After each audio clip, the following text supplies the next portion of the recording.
An embrace between two people is touching people round the world. Good evening and thanks for joining us. We begin tonight with an amazing story. A Terre Haute woman is at the center of international attention. This after a courageous act of kindness that took social media by storm. In tonight's top story, News 10's Lindsay Yates has more on the inspiring lesson in forgiveness.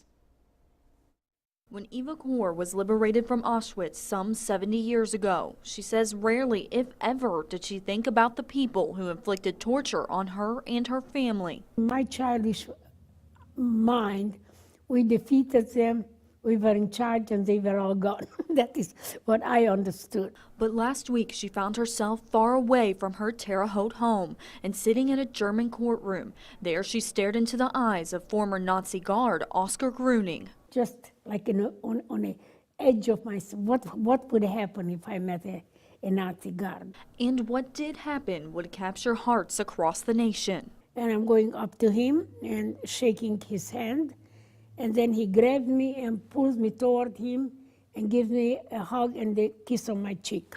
A fleeting moment that quickly became the hug seen around the world. When two people touch, there is that humanity that you cannot remove. Gruning is being tried as an accessory to the murder of at least 300,000 Jews. Gruning, now 93, admits he watched as thousands were led to the gas chambers. That is a tragedy in the world, that when something happens, you cannot change it.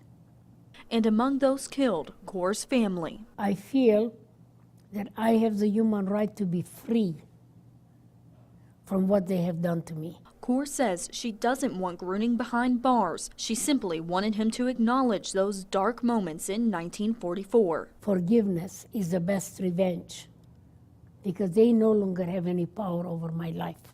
In Terre Haute, with photojournalist John Tim, Lindsay Yates, News 10.